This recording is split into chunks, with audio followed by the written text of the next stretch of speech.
Happy teachers day అండి. ఈరోజు ప్రాముఖ్యమైన ముగ్గురు టీచర్స్ గురించి మనం ధ్యానం చేయబోతున్నాం. మొట్టమొదటి టీచర్ తల్లి ఒడి, అమ్మ ఒడి ప్రథమ బడి అంటారు కదా. కాబట్టి ఈ యొక్క దినాన్ని తల్లి ఒడి మన యొక్క జీవితంలోని చాలా ప్రధాన పాత్ర పోషిస్తూ ఉంటుంది. పెద్దోళ్ళు చెప్తూ ఉంటారు కదా, మనకి తల్లి ఉగ్గు పాలతోటి ప్రతిదీ కూడా నేర్పిస్తూ ఉంటుందని. కాబట్టి తల్లి ఒడి ప్రథమ ఒడి దేవుని యొక్క లేఖన భాగం కూడా ఈ రీతిగా తెలియజేస్తుంది. సామెతల గ్రంథము 1వ అధ్యాయం 5వ వచనం మనం చూసుకునేటప్పుడు తండ్రి ఉపదేశం ఆలకింపు తల్లి బోధన తోసివేయద్దని చెప్తా ఉన్నారు. కాబట్టి ఈ తల్లి బోధించే ప్రతి మాట కూడాను మంచి మార్గంలోకి నడవడానికి, మంచి భవిష్యత్తు కలిగి ఉండడానికి సహాయపడుతూ ఉంది. సామెతల గ్రంథకర్త ఈ రీతిగా తెలియజేస్తున్నాడు. సామెతల గ్రంథము 22వ అధ్యాయము 6వ వచనం మనం చూసుకునేటప్పుడు బాలుడు నడవలసిన త్రోవలో వానికి నేర్పము, వాడు పెద్దవాడైనప్పుడు దాని నుండి తొలగిపోవడని చెప్తున్నాడు. కాబట్టి ప్రతి తల్లి తండ్రి కూడాను వారి యొక్క బిడ్డలు మంచి భవిష్యత్తు కలిగి ఉండాలని ప్రతి విషయంలో కూడాను సలహా ఇస్తూ, బోధిస్తూ, గైడ్ చేస్తూ ఉంటారు. ఈ నేపథ్యంలోని బైబిల్ గ్రంథంలో కూడాను అనేక మంది తల్లులు కూడాను మంచి మాదిరికరమైన తల్లులుగా వారి బిడ్డలు భవిష్యత్తు మంచిగా అనేకులకు ఆశ్రద కారణంగా ఉండేలాగిన వారిని తీర్చిదిద్దారండి. ప్రాముఖ్యంగా మనం చూసినప్పుడు లోకంలో మనకు ఒక సామెత ఉంటుంది, ఊయలను వచ్చే చేయి లోకాన్ని ఏలుతుంది అని చెప్పేసి. కాబట్టి బైబిల్ గ్రంథంలో అనేక మంది తల్లిదండ్రులు ఉన్నారు. వారిలో ఒక తల్లిని మనం చూద్దాము. హన్నాను మనం చూసినప్పుడు హన్నాకు గర్భఫలం లేనేటప్పుడు మరి దేవుని దగ్గర అడిగి మరి పొందుకుంది. మరలా ఆ గర్భఫలాన్ని మరి దేవుని యొక్క సన్నిధానంలో విడిచిపెట్టినట్లు మనం చూస్తూ ఉన్నాము. ఆమె తన గుపాలతో బిడ్డకు నేర్పించిన బోధ కానీ, లేకపోతే నడవడిక కానీ, లేకపోతే ఏదైతే సన్మార్గం ఉందో అదంతా కూడాను ఆ యొక్క బిడ్డ యొక్క జీవితంలో ఏ రీతిగా దోహదపడిందని అంటే, ఇజ్రాయేలు జనాంగం అందరికీ కూడాను గొప్ప ప్రవక్తగా, ప్రార్థనాపరుడుగా, రాజులను అభిషేకించే వ్యక్తిగాను, రాజ్యాంగాన్ని రాసే వ్యక్తిగాను మరి చూస్తూ ఉన్నాము. సో ఈ నేపథ్యంలోని తల్లివడి తాలిక ప్రాధాన్యత అంతగా ఉంది. మరి ఈ లోకంలోని మరి వాక్యం కూడా ఉంటుందన్నమాట. నిర్గమకాండం మనం చూసుకునేటప్పుడు 2వ అధ్యాయము 9వ వచనం మనం చూసుకునేటప్పుడు ఫరో కుమార్తె మోషేని చూసినప్పుడు తన యొక్క తల్లితోటి ఈ రీతిగా చెప్తుంది, వీరిని నా కొరకు పాలిచ్చి పెంచుము అని చెప్పేసి. సో దేవుని యొక్క లేఖన భాగంలోని పేతురు గారు ఇలా చెప్తూ ఉన్నారు. పేతురు గారు రాసిన మొదటి పత్రిక 2వ అధ్యాయము మొదటి 3 వచనాలు మనం చూసుకునేటప్పుడు నిర్మలమైన వాక్యమును పాలన అపేక్షించుడి, ఇవి రక్షణలో ఎదుగు నిమిత్తము సహాయపడతాయని చెప్తా ఉన్నారు. సో దేవుని తాలూకా వాక్యం అనే పాలను అపేక్షించినప్పుడు దేవుడు మరి దినదినము కూడాను ఎదగడానికి కృప చూపిస్తారు. తల్లి అలాగా మరి తన యొక్క పాలు ఇస్తూ, అలాగనే వాక్యమును పాల చేత, ప్రార్థన చేత బిడ్డలు నడిపించేటప్పుడు ఆధ్యాత్మికమైన జీవితంలో, దైనందిన జీవితంలో అన్ని ఆస్పెక్ట్స్లో కూడాను వాళ్ళు మంచిగా ఆస్వాదించబడడానికి, అనేకులు ఆస్వాదించబడడానికి కారణమవుతుంది. 2వ టీచర్ మనం చూసినప్పుడు మనకి ఎడ్యుకేషన్కి సంబంధించిన టీచర్. సో ఈరోజు అసలు టీచర్స్ డే మనం సెలబ్రేట్ చేసుకోవడానికి ప్రాముఖ్యమైన రీజన్ ఏంటంటే, ఈరోజు మరి ప్రముఖ మరి విద్యావేత్త, లేకపోతే మంచి టీచర్ ఎవరు అంటే స్కాలర్ ఆయన, అలాగే ఫిలాసఫర్ డాక్టర్ సర్వేపల్లి రాధాకృష్ణన్ గారు. సో ఆయన తాలూకా బర్త్డే ఈరోజు. ఆయన విద్యను మరి బిడ్డలకు బోధించినంత కాలం కూడాను ఏ రోజు కూడాను ఆయన తాలూకా బర్త్డే సెలబ్రేట్ చేసుకోవడానికి ఆయన ఎప్పుడు కూడా ఇష్టపడలేదు. ఎప్పుడు కూడాను ఆ యొక్క బిడ్డల యొక్క భవిష్యత్తును తీర్చిదిద్దడం కొరకు, స్టూడెంట్స్ తన యొక్క బిడ్డలు కాదు, స్టూడెంట్స్ తాలూకా భవిష్యత్తును తీర్చిదిద్దడం కొరకు ఎంతగానో ప్రయాసపడి ఎంతో డెడికేటెడ్గా ఉన్నారు. అండ్ అలాగే ఆయన తన యొక్క జీవిత ప్రయాణంలోని మరి మంచి ఫిలాసఫర్గాను, మంచి మరి స్కాలర్గా ఉన్న నేపథ్యంలోని 2వ ఉపరాష్ట్రపతిగా వర్క్ చేశారు 1952వ సంవత్సరం నుంచి 1962వ సంవత్సరం వరకు కూడాను. అలాగే మొదటి రాష్ట్రపతిగా కూడాను ఆయన వర్క్ చేశారు 1962వ సంవత్సరం నుంచి 1967వ సంవత్సరం వరకు చేశారు. సో ఆయన చేసిన మంచి క్రియలను బట్టి, ఆయన బోధించిన దాన్ని బట్టి, అనేకుల యొక్క జీవితాలను మంచిగా మలచిన విధానం బట్టి ఆయనను గౌరవించడం కొరకు ఆ యొక్క స్టూడెంట్స్ అందరూ కూడాను ఆయన తాలూకా జన్మదినాన్ని చాలా గ్రాండ్గా సెలబ్రేట్ చేశారంట. అప్పటి నుంచి కూడాను ప్రతి టీచర్ కూడాను వారి యొక్క జీవితంలోని అనేక మంది తాలూకా స్టూడెంట్స్ తాలూకా జీవితాలు జీవితాలను మంచి ఒక మార్గంలోకి తీర్చిదిద్దే వాళ్ళుగా ఉన్నారు. కాబట్టి ప్రతి టీచర్ని కూడా, ఫ్యాకల్టీ అందరినీ కూడాను సన్మానించాలి అనే నేపథ్యంలోని ఇక టీచర్స్ డే అనేది ప్రారంభించబడింది. సో ఈ లోకంలో మనం చూసినప్పుడు ఎడ్యుకేషన్ చాలా అవసరమైంది. విద్య అనేది చాలా అవసరము. ఆ యొక్క విద్యను వాళ్ళు ఎంతో ప్రయాసపడి మనకి ఆ యొక్క విద్యను అందిస్తూ ఉంటారు. టీచరు ఒక స్టూడెంట్కి విద్యను అందించడం కొరకు తాను కూడాను ఒక స్టూడెంట్గా ఎంతగానో కష్టపడుతూ ఉంటారు. మరి టీచర్ ట్రైనింగ్ అయినప్పుడు, బీఈడీ ట్రైనింగ్ అయినప్పుడు మనము ఏం చెప్తూ ఉంటామంటే, స్టూడెంట్ దగ్గరికి వెళ్ళేటప్పుడు ఏ సబ్జెక్ట్ మనం చెప్తూ ఉన్నామో, ఏ లెసన్ చెప్తూ ఉన్నామో దానికి సంబంధించి వాళ్ళు అవగాహన చేసుకోవడం కొరకు, ఈజీగా అర్థం చేసుకోవడం కొరకు ముందుగానే మనం కొన్ని క్వశ్చన్స్ ప్రిపేర్ చేసుకుని ఆ క్వశ్చన్స్ వాళ్ళని అడిగినప్పుడు దాని ద్వారా ఆ సబ్జెక్టు పూర్తి అవగాహనలోకి వాళ్ళు రావడానికి, వాళ్ళు మంచి విద్యావంతులు అవ్వడానికి, చక్కగా జ్ఞాపకం ఉంచుకోవడానికి అవకాశం ఉంది.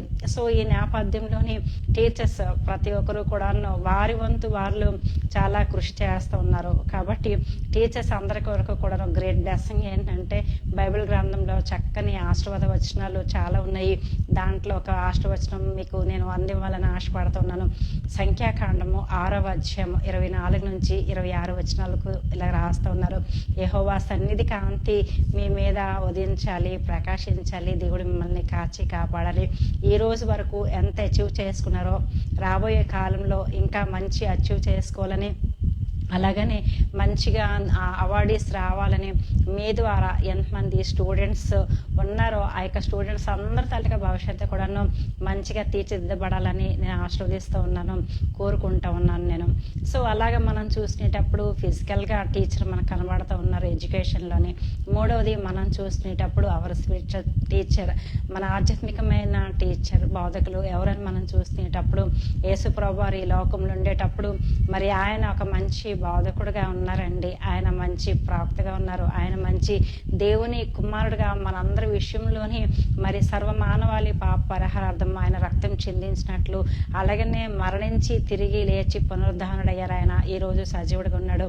ఆయన ఈ లోకంలో ఉండేటప్పుడు అనేకమైన సార్లు, అనేకమైన చోట్ల ఆయన బోధించారు. ఎటువంటి బోధ ఆయనంటే, విడుదల కొరకైన బోధ, లేకపోతే మరి ఇతరులను ప్రేమించడం కొరకు, మరి ఆస్వాదించడం కొరకు, లేకపోతే దేవుడు తన యొక్క రాజ్యంలోని వారి కొరకు కూడాను ఒక స్థానం ఉంది, నివాసం ఉంది అని చెప్పే రీతిగా ఆయన బోధించారు యేసుప్రభు వారు. సో యేసుప్రభు వారు రాకముందు మొట్టమొదటి కాలంలో ధర్మశాస్త్రం వచ్చింది. మోషేను దేవుడు ఏర్పాటు చేసుకునేటప్పుడు నిర్గమకాండం నుంచి మనం చూసినప్పుడు ఇజ్రాయేలు జనాంగం అందరూ కూడాను ఐగుప్తులో ఉండేటప్పుడు వారందరినీ విమోచించడం కొరకే మరి దేవుడు మోషేని ఏర్పాటు చేసుకున్నాడు.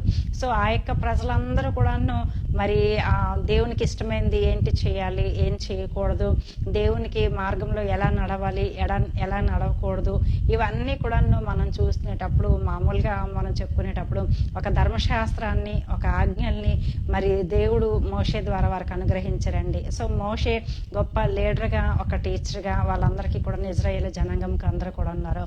సో దేవుడు పునరుద్ధరణుడై ఆయన ఆరోహణమైన తర్వాత ఆయన తాలూకా శిష్యులు, తర్వాత ఇంకా అనేక మంది మరి దేవుని నమ్ముకునే వాళ్ళు కూడాను దేవుని సువార్త ప్రకటించడంలోను, బోధించడంలోను ఎంతో ప్రముఖమైన పాత్ర పోషించారు.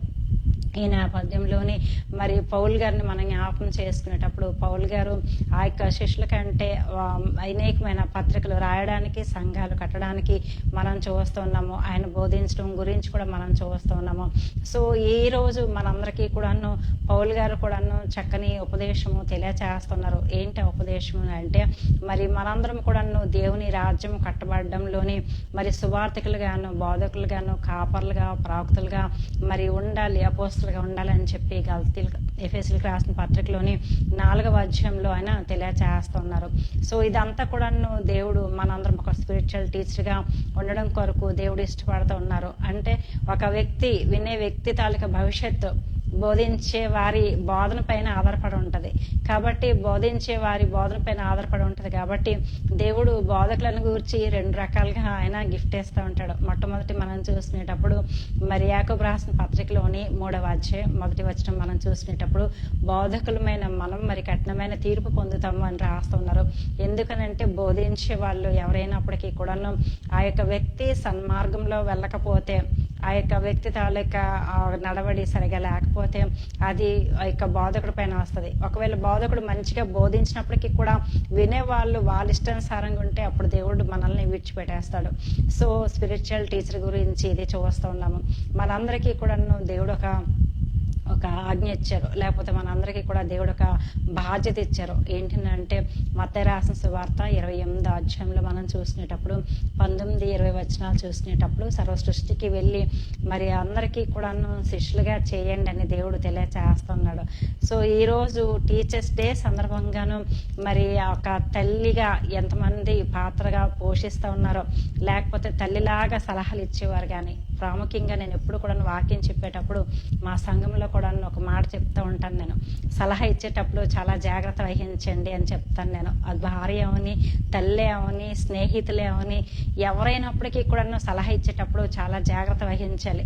ఎందుకునంటే ఒకరోజు ఒక ఆయన ఒక మంచి తాబేలు కొనుక్కొని తీసుకొచ్చాడంట. తీసుకొచ్చి దాన్ని వండుకుందామని చెప్పేసి దాన్ని కొడతా ఉన్నాడంట. కొడతా ఉంటే వీధిలో ప్రయాణం చేసే వాళ్ళందరూ కూడాను మరి ఆయన కొడతా ఉంటే చూస్తున్నారు, వెళ్ళిపోతున్నారండి. అలాగే ఒక ఆయన ఉదయం ఆయన కొడుతుండేటప్పుడు చూశాడు. చూసిన తర్వాత మళ్ళీ వెళ్ళిపోయాడు, తన బాధంతా చూసుకున్నాడు. మళ్ళీ సాయంత్రం వచ్చేటప్పటికి కూడాను ఇక ఆ వ్యక్తి ఎవరైతే తాబేలుని కొడుతున్నారో మళ్ళీ అలాగే కొడుతూ ఉన్నారట. సరే ఈ వ్యక్తి చూసిన వ్యక్తి ఊరుకోకుండా ఆ యొక్క కొడుతున్న వ్యక్తి దగ్గరికి వచ్చి, అయ్యా నేను వెళ్ళేటప్పుడు కూడా దీన్ని కొడుతున్నావు, అప్పుడు నా పని అంతా చూసుకుని ఇప్పుడు వచ్చాను నేను, ఇప్పుడు కూడా కొడుతున్నావు ఎందుకు అని అడిగారంట. అడిగేటప్పుడు దీన్ని వండుకొని, ఇది చచ్చిపోతే వండుకొని తిందామని దీన్ని కొడుతున్నానని చెప్పారంట. చెప్పేటప్పుడు ఆ యొక్క వ్యక్తి అన్నారంట, నువ్వు దీన్ని ఇలాగ కొడితే ఇది ఎప్పటికీ చావదయ్యా, తిరిగేసి కొట్టు, అది చచ్చిపోద్ది, అప్పుడు నువ్వు వండుకొని తిను అని చెప్పారంట. ఆ తర్వాత ఆయన అట్లా చేశారు. అయిపోయిన తర్వాత ఒకనొక సందర్భంలోని ఇద్దరు కూడా చనిపోయారు, ముందు వెనకని. చనిపోయిన తర్వాత వీళ్ళకి తీర్పు వచ్చిందండి.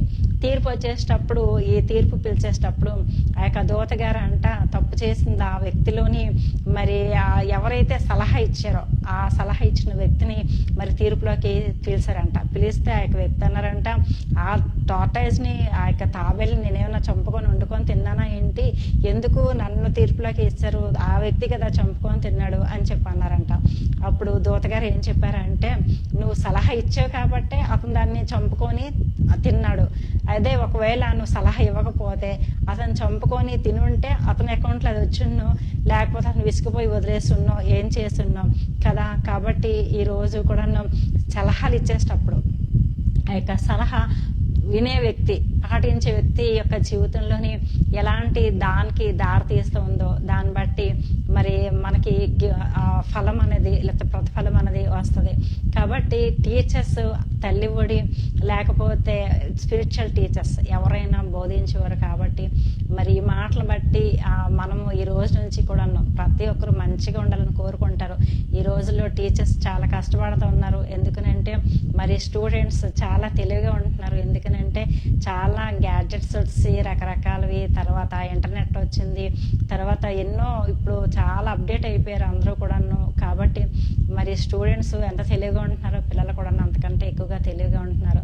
బట్ ఏదైనప్పటికీ కూడా దేవుడు ఎప్పటికీ మీకు సహాయకాలుగా ఉండి మీ యొక్క అనుదిన ప్రయాణాల్లోని ప్రయత్నాల్లోని దేవుడి తాలూకా సన్నిధి కాపుదల భద్రత దేవుడు మీకు అనుగ్రహించి మంచి విజయవంతులుగా మీకు మంచి అవార్డీస్ రావాలని, అలాగే మీ ద్వారా బోధింపబడుతున్న లేకపోతే చదువుకుంటున్న స్టూడెంట్స్ అందరి భవిష్యత్తు కూడా మంచిగా ఉండాలని కోరుకుంటూ దీవిస్తూ కొద్ది మాటలు ముగిస్తున్నాను. Thank you and God bless you అండి. చిన్న ప్రార్థన చేసుకుందామా. మమ్మల్ని మిక్కిలిగా ప్రేమిస్తున్న మా ప్రియ పరలోకపు తండ్రి, ప్రశస్తమైన నామం బట్టి మీ బంగారు పాదములకు లెక్కలేనన్ని కృతజ్ఞత స్తుతి స్తోత్రాలు వందనాలు చెల్లించుకుంటున్నాం ప్రభా. శ్రేష్టమైన మంచి సమయం బట్టి మీకు వందనాలు స్తోత్రాలు చెల్లించుకుంటున్నాం ప్రభా. ఈ యొక్క టీచర్స్ డేని బట్టి మీకు వందనాలు స్తోత్రాలు ప్రభానైనా. ఎంతమంది టీచర్స్ ఫ్యాకల్టీ ప్రభానన్నారు వారందరినీ కూడా మీరు బహుగా దీవించి ఆస్వాదించండి. వారు చేయ ప్రయత్నాల్లోని ప్రభా యేసయ్య తండ్రినైనా మీరు తోడుగా ఉండండి, ప్రయాణాల్లో తోడుగా ఉండండి ప్రభా. ఇంకా ఎటువంటి అవసరాలు అక్కర్లు కలిగి ఉన్నారో ఆయురారోగ్య బలాలని క్షేమాన్ని కూడా మీరు అనుగ్రహించండి, కాపుదల భద్రత మీరు అనుగ్రహించండి ప్రభా. వారిని వారి కుటుంబాలను మీరు ఆస్వాదించమని ప్రార్థిస్తున్నాను తండ్రి. వారి ద్వారా ఎంతమంది స్టూడెంట్స్ చదువుకుంటున్నారో ఆ యొక్క స్టూడెంట్స్ అందరినీ కూడా నేను మంచిగా మీరు ఆస్వాదించండి. ప్రతి ఒక్కరికి కూడా మంచి భవిష్యత్తును ఆస్వాదించమని ప్రార్థిస్తున్నాను తండ్రి.